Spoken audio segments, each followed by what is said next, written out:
से खेलना है और इशारे से खेलना है वो सीख ठीक नहीं। मैं बताता हूं, इन्होंने कहा था ना कि वो अहमदाबाद जिसको देख के भयानक हो जाता था, दंगे, ये वो रंग बता रहे हैं। 30,000 दंगे भाजपा शासन में आई उसके पहले ऑन रिकॉर्ड कांग्रेस के राज में 30,000 दंगे पूरे देश में ये हुए, ये ऑन रिकॉर्ड है। गुजरात के अंदर यहाँ पे न तो रथ यात्रा ठीक से निकल पाती थी, न यहाँ पे एक केला की लारी में कोई गाय टकरा गई तो 3-3 महीना कर्फ्यू रहता था। यहाँ पे बच्चा घर से निकले और 3 दरवाजा जाए तो माँ कहती थी कि बच्चा रात तक वापस ना आए, तो माँ बाप सोते नहीं थे। अहमदाबाद में, बड़ौदा में लोग आते थे तो लोगों को डर लगता था। ये वाला गुजरात इनका था साहब। यहाँ पे इनके युवा नेता के गाड़ी में से साहब AK-47 और 2 बैग भर के कारतूस मिले। इनके मिनिस्टर के, सूरत में जो इनका मिनिस्टर था उसके घर के अंदर से कम 50 AK-56 और AK-47 हैंड ग्रेनेड मिले। तो क्या तुम्हारा चीफ मिनिस्टर सो रहा था? उसका ही मिनिस्टर जब घर के अंदर AK-56 AK-47 लेके पड़ा रहे तो इनके राज में यह हाल था कि बड़ौदा जाना जाता था राजू रिसालदार के नाम से, अशोक भोगीलाल के नाम से। इनका बड़ौदा, वहां एक संदेश करके यहाँ का प्रमुख अखबार है, उनका तंत्री दिनेश भाई ने जब लिखा कि भैया ये गुंडा इस प्रकार का काम करता है, गुंडे ने 2 हाथ टेबल पे रखे और तलवार मार के 10 उंगली काट दी। ये इनका गुजरात था। इनके गुजरात के अंदर, इनके गुजरात में आप अहमदाबाद से यदि आपको पोरबंदर जाना है, जूनागढ़ जाना है, जामनगर जाना है, तो आपको जिनके नाम से गॉड मदर पिक्चर बनी थी ना, वो संतोष बहन की बस में बैठना पड़ता था। ये इनका गुजरात था। तो गुजरात में शांति नहीं थी, इसलिए हमारी रूह कांपती है, क्योंकि कांग्रेस के मिनिस्टर के, होम मिनिस्टर के एंटी कैबिन से अब्दुल लतीफ इस गुजरात का शराब का धंधा चलाता था। तो इस प्रकार का गुजरात हमें नहीं चाहिए, नहीं चाहिए, नहीं चाहिए, नहीं चाहिए, नहीं चाहिए, नहीं चाहिए। बहुत बड़ी, मैं इनके बीच में नहीं बोला। नहीं, आप बहुत, मैं इनसे भी अपेक्षा रखूंगा। हाँ, ये नहीं बोलेंगे। इन्होंने संतोषबेन जाडेजा का जिक्र किया, उनके लड़के का जिक्र किया। राज्यसभा में उसका वोट किसको जाता है? पूछिएगा उनके अभी नहीं, बाद में। लतीफ की बात करते हैं। लतीफ के लिए वो सीट किसने खाली करके दी थी? भाजपा की एक महिला काउंसिलर ने। ये भी एक इतिहास है। जो दंगों की बात करते हैं, 2002 के जो गुजरात के दंगे हुए, किसकी सरकार थी? गुजरात में और केंद्र में किसकी सरकार थी? ना सिर्फ मुसलमान के, हिंदुओं के 400 से ज्यादा बच्चे जेल में सड़ रहे हैं। आज भी उनके घर पे खाना नहीं है। किसकी वजह से?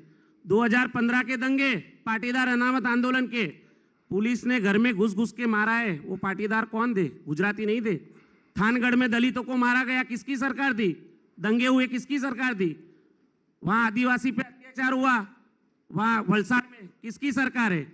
पहला ऐसा गुजरात स्टेट है जहां पे पाटीदार आंदोलन में 2-2 महीने तक इंटरनेट सेवाएं बंद की गई थी, बसें बंद की गई थी, ट्रांसपोर्टेशन बंद किया गया था। भाई वो दंगे हुए तब किसकी सरकार थी? कौन करवा रहा था? पूछिए इनसे। जो गॉड मदर की बात करते हो, गॉड मदर का लड़का बगल में बैठे पार्टी को सपोर्ट करता है? बगल में बैठे, कान इनके बिल्कुल साफ है, जवाब देंगे। ये जो 2002 के दंगे की बात कर रहे हैं, किसकी सरकार थी? अरे आप बताइए कि इस गुजरात को बदनाम करने के लिए, आपने कहा 400 लोग जेल में है, ये इतने लोग ये है वो है, तो उस कांड के जो लोग थे, जो दरिंदे थे, उनको छुड़ाने के लिए जो तीस्ता सीतलवाड़ काम कर रही थी, उसके पीछे कौन सी पार्टी के नेता थे? ये गुजरात को बदनाम करना नहीं, गुजरात को खत्म करने वाले लोग के पीछे लोग हमेशा खड़े रहे। इनको चाहिए शासन, इनको चाहिए नरेंद्र मोदी को गाली देना, इनको चाहिए, जब ये नेहरू जी थे तब इनको सरदार नहीं अच्छे लगते थे, जब इनको इंदिरा थी तो इनको मोरारजी देसाई नहीं अच्छे लगते थे, जब इनको सोनिया गांधी थी तब इनको नरेंद्र मोदी अच्छे नहीं लगते थे।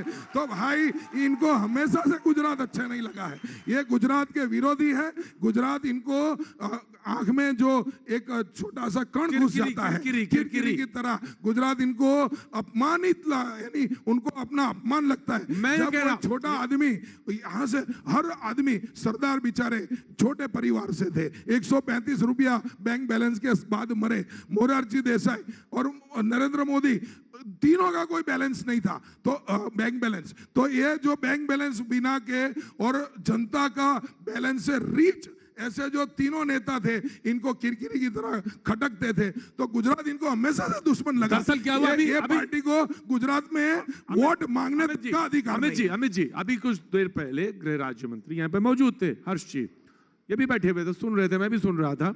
तो उन्होंने कहा कि ये गुजराती अस्मिता है, सिक्के के दो पहलू हैं, एक ही सिक्के के दो पहलू हैं, यानी गुजरात बीजेपी, बीजेपी गुजरात।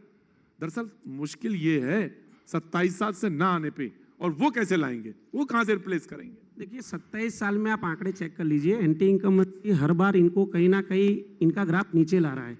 और अगर वो बोलते झटका दे देगा उतना, अरे देगा, पक्का देगा, इसी मंच पे डिबेट करेंगे पक्का। सुनिए सुनिए, ज्यादातर 90% से ज्यादा सरकार के लाभार्थी बैठे, मुझे उससे भी कोई दिक्कत नहीं है। सुनिए, यानी गुजरात में 90% लोगों तक सरकार का लाभ पहुंचा है। मैं आ रहा हूं कांग्रेस के वक्त मुझे उनसे भी कोई परहेज नहीं, क्यों? उनका स्थान और रोल वही है, क्योंकि जब हमारी सरकार थी तब भी वो लोग वहीं पे बैठे थे, इसलिए मुझे उनसे भी कोई दिक्कत नहीं है। सुनिए, हमने सरदार पटेल स्टेडियम बनाया कांग्रेस के शासन में, गुजरात में सबसे बड़ा स्टेडियम। इनको मोदी स्टेडियम बनाना था, तो भाई आपने गिफ्ट सिटी जैसी बाजू, वहां से 6 या 7 किलोमीटर के डिस्टेंस पे गिफ्ट सिटी है, करोड़ों हजारों करोड़ों रुपए की जगह इनके कई जो चेहरे उनको दे दी। भाई आप ऐसी जगह 99 साल के वो टोकन पे दे सकते हो। अगर आपको मोदी जी का नाम इतना बड़ा करना था, उनको इतना बड़ा। अच्छा एक बात बताओ भाई एक बात बताओ, मैं तो ये सवाल पूछूंगा कि आपने क्यों ले लिया पटेल जी के नाम पे और मोदी जी को नाम दे दिया, उस परिसर में उतना हिस्सा क्यों दे दिया, मैं सवाल पूछूंगा। लेकिन मैं पहले एक सवाल, आप मोदी जी से इतनी परेशानी क्यों है? बिल्कुल नहीं है। जो परेशानी भाजपा को गांधी विचारधारा से और सरदार विचारधारा से, उतनी परेशानी हमको मोदी विचारधारा से। यहाँ महात्मा गांधी के मंदिर तोड़े जाते, देखा है ना आपने, आपके न्यूज चैनल पे भी बताया। पूछिए कौन है वो लोग, इनकी सरकार है ना, पूछिए। वहां गोडसे के मंदिर बनते, कौन बना रहे? जामनगर गुजरात का एक हिस्सा है, वहां गोडसे के मंदिर बनते। इनसे पूछिए वो मंदिर कौन बना रहा है? गांधी को बदनाम करके गोडसे के मंदिर बनाने वाले लोग कौन है?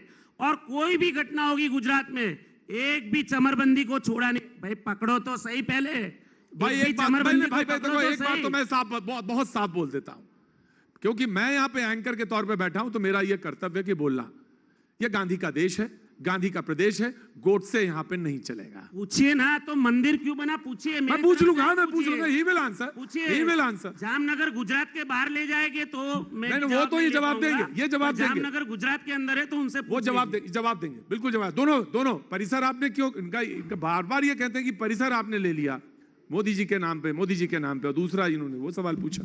ऐसा है कि सरदार बड़े हैं, मोदी जी क्या कहते हैं, मोदी जी से भी बड़े सरदार हैं। जो नरेंद्र मोदी स्टेडियम है वो एक क्रिकेट स्टेडियम है, वो पूरा संकुल जो है वो पटेल जी के नाम पर है, कम से कम 13 गेम का संकुल है। तो जो जहां पे सरदार पटेल संकुल है उसमें एक स्टेडियम का नाम है नरेंद्र मोदी जी स्टेडियम।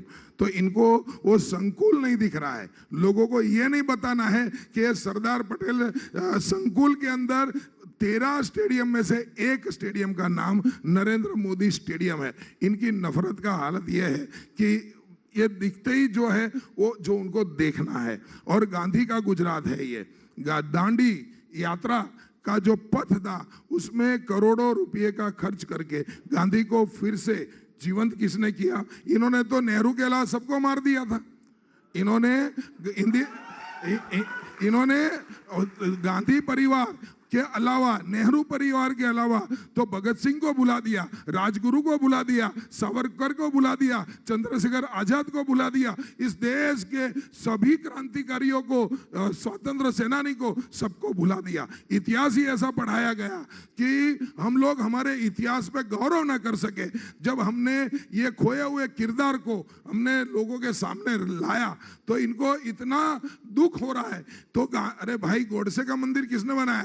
भाई हमने नहीं बनाया, किसने कहा? कोई बोलता है ना भाई। तो आप कितना भी कहना चाहोगे तो ये होगा नहीं, ये होगा